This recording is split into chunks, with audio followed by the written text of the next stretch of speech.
Hello everyone, औसत powerful channel में आप सबका वेलकम है। चलिए 10 क्लास का मैथ के बारे में डिस्कस करेंगे। जो आपका चैप्टर 6 है यानी ट्रायंगल चैप्टर का एक्सरसाइज 6.3 का क्वेश्चन नंबर 15 के बारे में देखेंगे।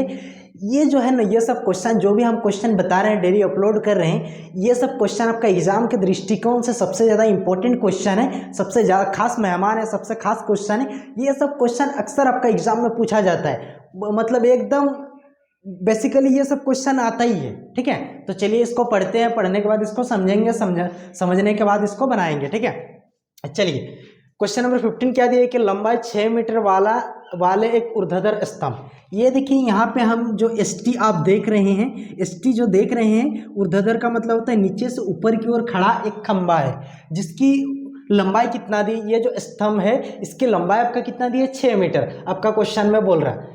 और भूमि पर छाया की लंबाई, और ये जो स्तंभ आपका 6 मीटर लंबाई है, और इसमें जैसे सूर्य की किरण पड़ रही है तो इसका जो छाया है उस छाया की लंबाई कितना है आपका 4 मीटर है। मतलब आपका क्वेश्चन में साफ साफ बोल दिया है कि ऊर्ध्वाधर एक स्तंभ है जिसकी ऊंचाई कितनी है 6 मीटर है और उसका छाया की लंबाई कितना है 4 मीटर है। ठीक है, आगे पढ़ते हैं इसको।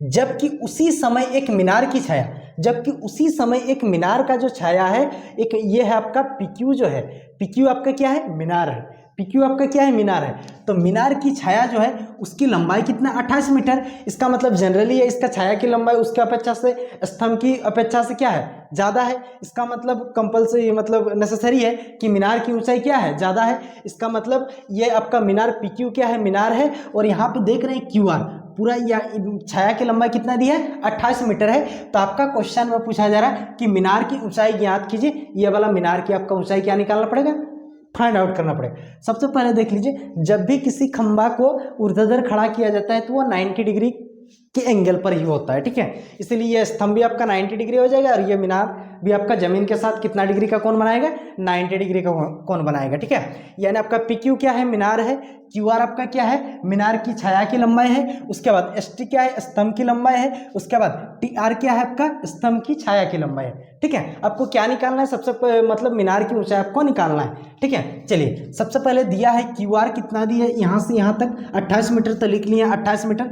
उसके बाद टी आर कितना दिया है 4 मीटर, तो 4 मीटर लिखें। और आपका क्या दिया है एस टी जो दिया है आपका कितना है 6 मीटर है। उसके बाद आप ये भी लिख सकते हैं कि कौन पी ओ आर कितना डिग्री का कौन दिया है 90 डिग्री का। उसी प्रकार कौन एस टी आर बराबर 90 डिग्री भी लिख सकते थे, कोई दिक्कत नहीं। ठीक है, आपको जो ज्ञात करना है निकालना है, आपको क्या निकालना है मीनार की ऊंचाई यानी आपका पीक्यू की लंबाई आपको क्या करना पड़ेगा निकालना पड़ेगा। ठीक है, सबसे पहले आपको क्या करना पड़ेगा, देखिए ये जो डायग्राम आप देख रहे हैं यहाँ पे जो भी हम ड्रॉ किए हैं, इस डायग्राम में आप सबसे पहले दो त्रिभुज देख लीजिए। एक त्रिभुज पी क्यू आर मतलब ये एक बड़ा वाला त्रिभुज, कौन वाला त्रिभुज एक बड़ा वाला त्रिभुज, और यहाँ पे देख लीजिए और एक त्रिभुज है एस टी आर एक छोटा वाला त्रिभुज। यहाँ पे दो त्रिभुज है, एक बड़ा त्रिभुज है एक छोटा त्रिभुज है। हम क्या करेंगे ना, दोनों त्रिभुज को समरूप प्रूव्ड कर देंगे। जब तो दोनों त्रिभुज को समरूप प्रूव्ड कर देंगे ना तो आसानी से हमको क्या मिल जाएगा पीक्यू की ऊंचाई मिल जाएगा, यानी मीनार की ऊंचाई आराम से मिल जाएगा। देखिए सबसे पहले अगर बात करेंगे तो ये दोनों त्रिभुज का हम समरूप प्रूव्ड कैसे करेंगे। सबसे पहले देख लीजिए कौन त्रिभुज पी क्यू आर, इसमें भी ये वाला कौन क्यू कोण कितना डिग्री दिया है 90 डिग्री। अगर बात करेंगे एस टी आर, इसमें भी ये टी कोण कितना दिया है 90 डिग्री। तो पहला तो एक एक कोण दोनों त्रिभुज का बराबर हो गया 90 डिग्री 90 डिग्री है इसका मतलब। उसके बाद अगर बात करते हैं पी क्यू आर ये बड़ा वाला त्रिभुज, उसके बाद एस टी आर दोनों त्रिभुज में आर कोण क्या है उभयनिष्ठ है। तो जनरली है कि अगर आपको दो कोण भी प्राप्त हो रहा है, यदि दो त्रिभुज में दो कोण आपस में बराबर है इसका मतलब दोनों त्रिभुज आपका क्या हो जाएगा समरूप हो जाएगा। तो चलिए सबसे पहले इसको समरूप प्रूव करते हैं। ठीक है, यानी आपको लेना पड़ेगा त्रिभुज पी क्यू आर और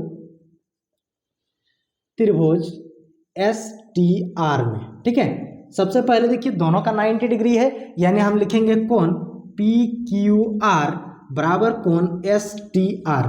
ये 90 डिग्री आपका क्वेश्चन में ही क्या है दिया है, ये वाला चीज आपका क्वेश्चन में ही 90 डिग्री है बोल के आपको दे दिया है। ठीक है, चलिए सेकंड चीज अगर बात करेंगे पी क्यू आर और एस टी आर दोनों त्रिभुज में कोण आर क्या है शामिल है, तो हम लिख सकते हैं कि कोण आर बराबर कोण आर किस नियम से लिख सकते हैं उभयनिष्ठ कोण से। किससे लिख सकते हैं उभयनिष्ठ कोण से, उभयनिष्ठ कोण से ये बराबर हो जाएगा।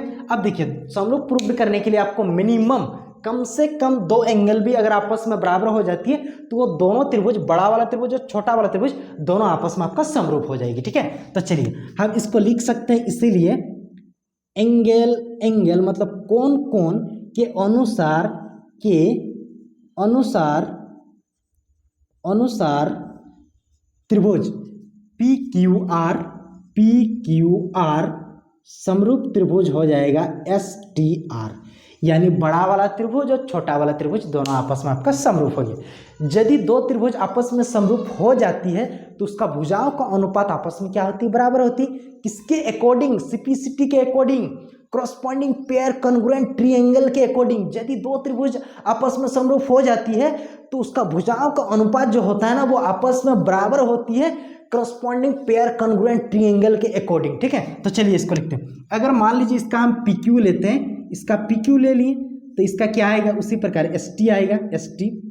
इधर अगर हम इसका QR ले रहे हैं, इसका QR ले लेंगे तो इसका देखिए, इसका क्या लिए QR, तो इसका क्या आ जाएगा TR आ जाएगा ना। चलिए अब क्या करेंगे, ये सबका मान भर देंगे। ये क्या करेंगे, ये किसके अकॉर्डिंग लिख सकते हैं, सिपिसिटी से। किसके अकॉर्डिंग, सिपिसिटी से। ये जो हम लिख सकते हैं किसके अकॉर्डिंग लिख सकते हैं, सिपिसिटी के अकॉर्डिंग। ठीक है, अब देखिए PQ का जो मान है नहीं है, छोड़ दीजिए, PQ का मान नहीं। ST का अगर बात करेंगे, ST का यानी ST कितना है आपका 6, तो भर दीजिए 6 बराबर। अगर बात करेंगे QR आपके पास कितना है 28 पूरा, इसका लंबाई कितना दिया 28। ठीक है, बराबर बट्टा आपका अगर बात करेंगे TR आपका कितना दिया 4, तो ये 4। ठीक है, चलिए अब इधर बनाते हैं। ठीक है, यहाँ पर लाइन खींचते हैं। अब देखिए आप पढ़े होंगे कि ये इसको क्या किया जाता है, देखिए बाय में तो क्रॉस यानी आड़ा तिरछा गुना किया जाता है, जिसको वज्र गुणन की विधि से भी जाना जाता है। PQ को 4 के साथ गुना करेंगे, मतलब ये आड़ा तिरछा, 28 को 6 के साथ गुना करेंगे।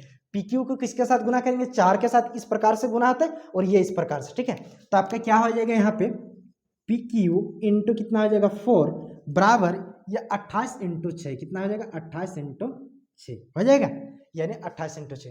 अगर बात करेंगे ये वाला PQ आपका किस में है, PQ और 4 इसमें किसके में है, गुना में है, यानी 4 किस में है आपका गुना में है, तो उधर जाएगा तो आपको क्या हो जाएगा, भाग हो जाएगा। यानी आपका PQ बराबर 28 इंटू 6 बट्टा आपका कितना आएगा 4। 4 का पहाड़ा 7 बार पढ़ेंगे तो 7 चौक कितना होता है 28, यानी 4 का पहाड़ा 7 बार पढ़ेंगे, 4 का पहाड़ा 7 बार पढ़ेंगे तो 7 चौक कितना होता है 28। अब देखिए यहाँ पे आपके पास बचा कितना 7 इंटू 6, यानी 7 इंटू 6, यानी PQ इक्वल टू आपका कितना निकला 7 6 42। कितना निकला 7 6 42, यानी 42 मीटर। यानी ये जो है PQ जो मीनार है, ये मीनार की ऊंचाई जो निकला कितना निकला 42 सेंटीमीटर। यानी यहाँ पे आप लिख दीजिए अतः आपको यही चीज क्वेश्चन में क्या करने बोला गया था, निकालने के लिए बोला गया था, यानी मीनार की ऊंचाई PQ बराबर 42 मीटर।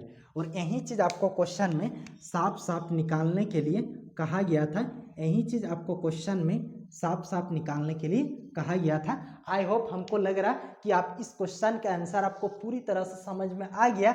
अगर आप चाहते हैं इसका स्क्रीनशॉट लेने के लिए तो आप इसको आसानी से स्क्रीनशॉट ले लीजिए, अदरवाइज हम इसको PDF बना के डिस्क्रिप्शन के लिंक में डाल दूंगा, वहां से आप आसानी से इसको डाउनलोड कर सकते हैं और स्टडी कर सकते हैं और एक अच्छा खासा नंबर आप एग्जाम में ला सकते हैं। थैंक यू, जय हिंद।